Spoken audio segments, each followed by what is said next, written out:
Hi everyone, my name is Simon Misiewicz and I've got a special guest with me today. Louise Misiewicz. Louise and I have been looking at the budget announcements. This is the Labour Party budget of 2024 and we're going to focus very much on inheritance tax. And it's fair to say, wow, I'm astonished by what is going to happen now. What's interesting for me is it's not what I had anticipated. It wasn't part of the rumour mongering that was perhaps shouting the loudest. There are substantial changes, but they're not in alignment with what was being talked about in advance. No, but let's just think about this. Let's put this into context. So, inheritance tax, there is a £325,000 annual lifetime allowance for every person. If you're in a couple, that's doubled up to £650,000, and there are residential nil-rate bands as well. There's no mention of that. Interestingly enough, she did talk about scrapping that. Well, she mentioned it, but very specifically that that's still included. So yeah, right. So if you've got a property, there is a potential whereby you've got £500,000 for an individual or £1 million per couple. But if you have assets over £2 million, which is now interesting, because if you have £2 million worth of assets, that residential nil-rate band allowance of £175,000 dissipates by £1 for every £2 over the 325, over the 2 million, sorry.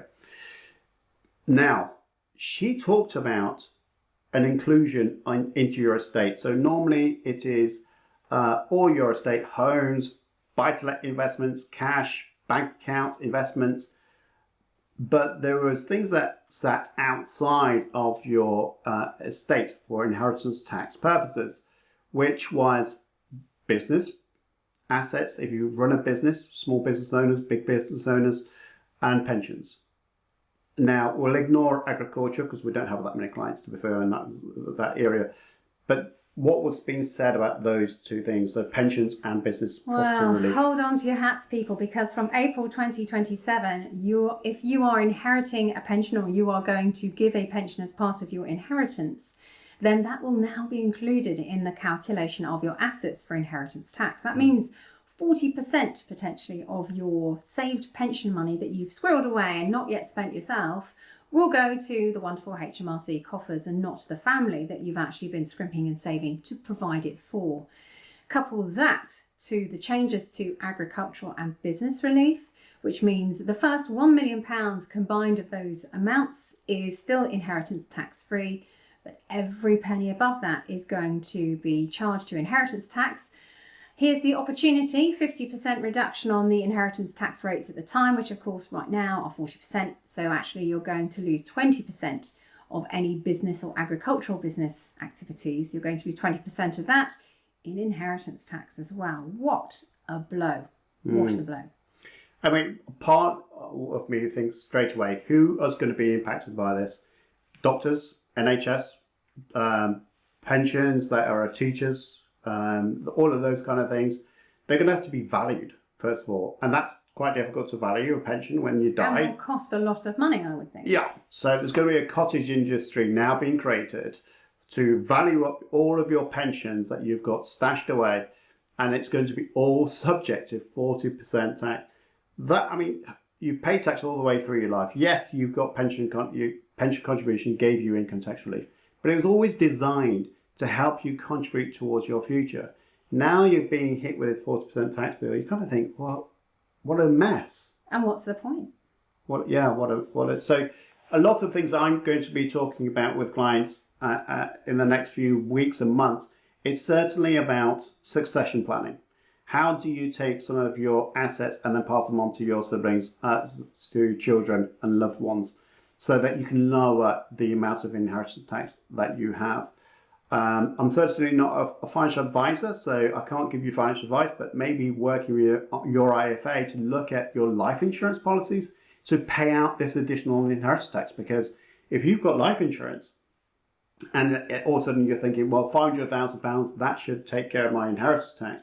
But now pensions in that, and if that pension is £1 million, boy, you've got another £400,000 to find. And quick. And quick. They're going to just suck it straight out of your pension. So that's a disaster waiting to happen. The other one was property. Commercial property owners used to put property inside of a pension. It was safeguarded. Yes, the income tax, capital gains tax still is, well, at the minute, is still saved inside of a pension. You don't have income tax on any income generated in that pension from a property. If you sell a property inside your pension, you don't have capital gains tax again at the minute. But when you pass away now, all of those properties that was in your pension, safeguarded from IHT, is now part of IHT. Which means you may have to, or rather your family may have to sell off some of those assets just to afford to pay this horrible new tax. I want to just go back on that pension side of things. I mean, lots of people have defined benefits, defined contribution pensions. Again, you need to speak to your, I'm sure IFA is going to be, their phone's going to be ringing off the hook right now. Because they're the ones who are going to have to answer, well, when does my pension get hit? When do I need to pay it? Does it just get sucked straight out of my pension pot and then paid over to HMRC? And as usual, HMRC, or rather the government and Rachel, will probably have come up with these wonderful ideas, but they won't yet have put together a practical plan as to how to actually implement this work and implement the tax, if you like, extraction from these types of plans. So there's an awful lot of work still to be done. That leaves a lot of unanswered questions, and a lot of people understandably very worried about how they handle this and how their families handle this in what could be ultimately some of the worst times of their lives, having to deal with A, the loss of someone, and then B, this additional tax. And that's where I will come in, because that's my bread and butter in terms of being able to advise you in terms of inheritance tax, but more importantly, legacy planning. And that's something that I've been designing a whole new type of tax goal. This is definitely now as kind of force a hand for me to do that. So I will be launching that service probably next month. So be on the lookout for that.